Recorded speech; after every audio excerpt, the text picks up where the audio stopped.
Series, where we discuss the people, places, and events all around Kestrel Country.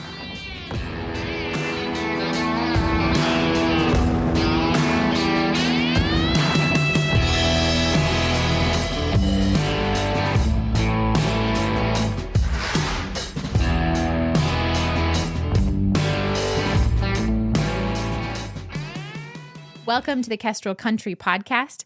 We are very excited to be presenting a history series with Kayte Casebolt, who has been a longtime writer now for the Kestrel Post. And if you don't get the Kestrel Post yet, head over to movetomoscow.com and sign up to get our free newspaper.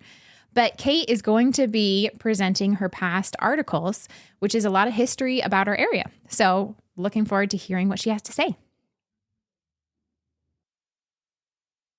Many of the men from Latah County were sent to Camp Lewis during World War I. These men trained at the University of Idaho first, and then boarded a train at the Northern Pacific Railway as crowds of well-wishers gathered round to say their goodbyes. Camp Lewis was named after none other than Meriwether Lewis. It was the first National Army cantonment for draftee training, with its first arrivals on September 5, 1917. By the end of that year, there were already 37,000 officers, garrison, and trainees there.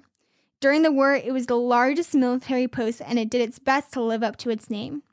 Subscribers of the Tacoma Daily News for Camp Lewis helped purchase the largest flag ever flown at the time. The flag weighed 257 pounds with dimensions of 60 by 90 feet. On their first attempt to raise this flag at Camp Lewis, the weight of it was too heavy for the pole to hold up, and the pole broke under its pressure. After another unsuccessful attempt, the flag was finally raised on December 7, 1918.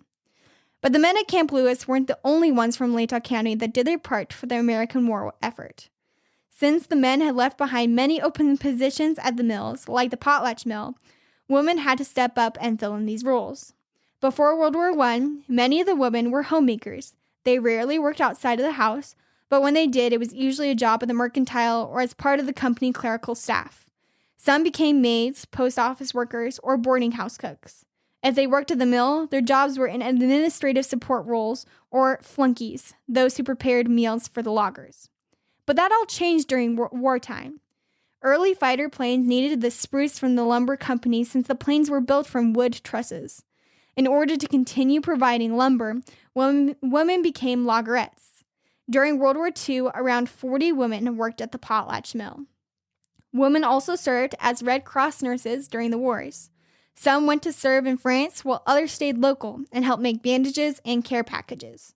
They also played an important role in raising funds and marching in Liberty Bond parades. Often they carried Blue Star flags in the parade, with each star representing a family member in service.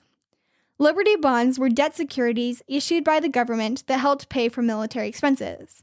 William Gibbs McAdoo, Secretary of Treasury, worked with a division of the Committee on Public Information to develop this campaign. The division was called the 4 Minute Men, and they often included patriotic language into their posters to motivate people to purchase these bonds.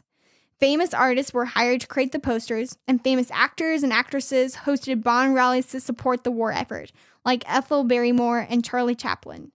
American viewers all over the country watched Charlie Chaplin's The Bond, a short film that Chaplin made with money out of his own pocket. Even kids got involved in this campaign. Both the Boy and Girl Scouts sold Liberty Bonds to raise funds for the war. The government was able to raise about $17 billion from Liberty Bonds. This was about $170 per American citizen. At long last, World War I came to an end, and the people of Potlatch were among the earliest to celebrate. Most of the country was still unaware of the end of the war, but Potlatch had frontline connections. Their celebrations began on November 9, 1918, even before the official documents ending the war had been signed.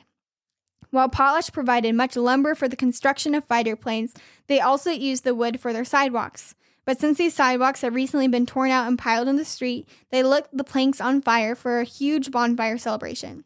Their party lasted 2 full days and 2 nights. These wars shaped our community as people stood together through the most difficult circumstances. Today, the memorial in East City Park reminds one and all that this is the land of the free because of the brave. Thanks for joining us. Like, share, subscribe.